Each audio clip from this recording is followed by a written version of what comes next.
Students, here we are in our Google Drive, and you can see right here, I'm in the DigiLit folder that I created. You should have created one of these as well. What I'm going to do is open a Google form. You can see that path right, a click path again, new Google form.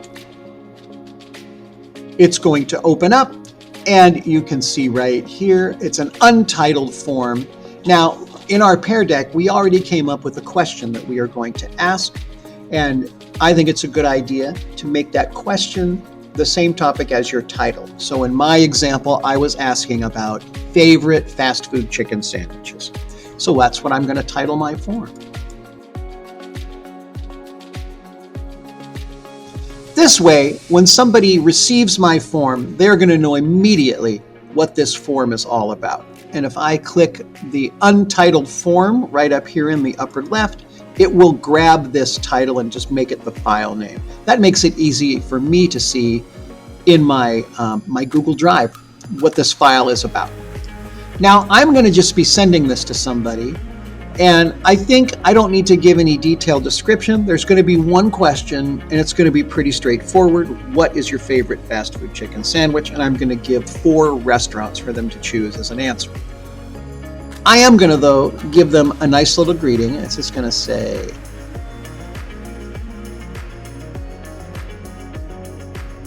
it's just a polite little request, begins with please, because I'm going to send this to people who didn't ask for it. What I'm asking from them is a little bit of their time. So I'm going to use the word please, and I think that's important to do. Now, I have a question, and it says right here, untitled question. I'm going to click and type in my question right here.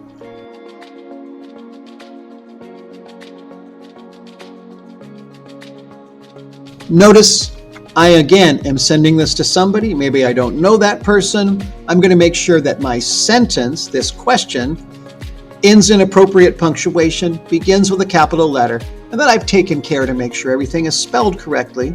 Because again, I am imposing on somebody for their time. I don't want to send them something that is sloppy. If I care about them taking time to respond, it should appear that I took enough care to check my spelling. I want to make sure on this menu on the right that I have chosen multiple choice. For this assignment, we want to be able to sort the data, and so we want to control how that data comes in. I want to make sure that I know what choices I have given, and that I'm not allowing people to give me their own answers.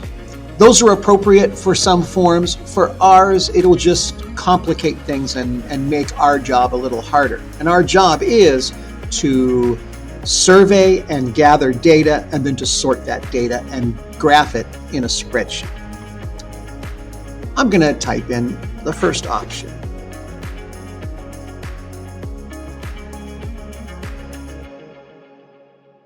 You may not have seen it here. I was hitting the enter key after I entered my first choice to go to the next and to the next and to the next. You also have the ability to add an option by clicking right here. Please do not click add other. If you add other, it will give the respondent a chance to type in their own answer. That's not a bad thing on its own, but it is not the option that we want to give them for this assignment. Now, I have my question. I have my 4 responses. I'm going to get a variety of answers that I can sort and graph, but it's not too much for me to deal with. So far, so good. Now, we are not ready to send this form. What we want to do now is add a couple of demographic information questions. We want to know something about the people that responded, but we are protecting everyone's privacy. So we don't want to know, for instance, what is your name? We don't want to know very specific things about anybody. We are going to be very general in the information that we ask. So also, because this is not an assignment, we are asking somebody if they will do this. For this assignment, I'm not going to make any of these questions required. People can pass on it. We always want to make sure that if somebody is uncomfortable answering our question for any reason, that they have the option not to do it. Again, this is just for an assignment. None of this is world-changing information that we're getting here. So we are going to make sure everyone is safe and everyone's privacy is protected. Okay, I am going to, this would let me duplicate the question. Although I want another multiple choice, I don't want these responses. I'm just going to click the plus sign here, and I am going to ask a question that could, somebody who is in our classroom could definitely answer, that would tell us what kind of person they are, but not identify them. So we are a 6th grade classroom. I'm just going to ask, what is your age? And if you are in 6th grade, it is likely that you are either 11, I'm going to hit the enter key, or 12. And then what I'm going to do is not click add other, I'm going to type in other, and that way or you could also type in age not listed or something like that. But this way, I'm not letting them fill in their age. They're either 11, they're 12, or they're something else. Those are the 3 choices I'm going to give. Again, I'm going to control the data so that I can control how much information I have to sort and graph. And I'm going to go ahead and I'm going to click the plus again. Now, if you're going to ask a question about the other thing, like, are they a boy, are they a girl? We could ask a question about what is your gender? Then we could give the options male, female, enter key, other, and then again, in this case, we want to give them the option prefer not to say. We could probably have done this for their age as well. And so you see I can click back here. I can go to my last entry, enter key, prefer not to say.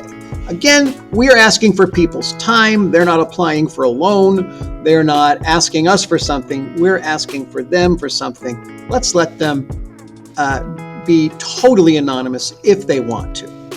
All right, I've got 3 multiple choice entries here. I have my question that I really want to get the answer to, and then I have some information here that is going to help me sort those answers. I've got my form filled out. I want to make sure that privacy is protected. So what I'm going to do is go to my form's responses, and it's waiting for responses. Never mind. I want to go to settings, and I'm not giving points for answers, so I don't want to make this a quiz, but I do want to manage how the responses are collected. I want to make sure where it says collect email addresses that it says do not collect. All right, so if we collect people's email addresses, then we can figure out who they are. One reason why we want to be anonymous is to protect privacy. We've talked about that. The other reason is if the survey is anonymous, people are more likely to be honest about their responses. So that is also a benefit when we're collecting this kind of information. Send respondents a copy of their responses. I don't think we need to do that. We can keep it off. Allow response editing. What that means is they decide, oh, wait, I want to change my answer. They can go do that. I don't care about that. I'm going to turn it on. You can turn it off. It doesn't really matter. It does give people more choice. And so before they click submit, they can go back and choose, go back and change an answer. And I think that's okay. And I am it says requires a sign in. This does not mean you get to see it. This means they have to sign in with their district account in order to use this form. And really, if they're not signed in, they're not going to get to their email anyway. But this is okay to have this on. And then limit to 1 response. I would turn this on. And again, it's going to require them to sign in to Google. But if they're already signed in with their account to do things like our Google Classroom, our Pear Decks, things like that, then they're already going to be signed in. So this is okay as well. It doesn't mean you can see this information when it comes to you because you have already said you're not going to collect. It's anonymous. And then if we have those, I think we have a form that is ready to send. Before you do, I'm going to click back on the questions tab, and I have this sort of default purple form. If I want to look at options before I send, I can click this customize theme link right here. And you can see I have some different styles. Google has built in a bunch of different heading art that you can do. You can click and choose through either the work and school, travel. You got all these different options that you can do here. If you have an image that would fit in that space, you can also upload it. I would say just choose from the themes that you have here. And there we go. I wear a tie to school a lot. I'll choose that. And you can see it will change it. It will change it will match a color to that theme. And then you can go about and you can change the fonts of the header if you want to.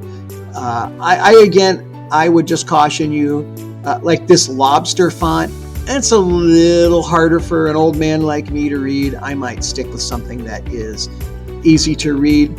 And that's it. Now, if you're ready to send your form, what I'm going to ask you to do is go to click send, and then you can do email from in here. We're not going to do that. I want you to get the link. And I always like to shorten the URL and then copy.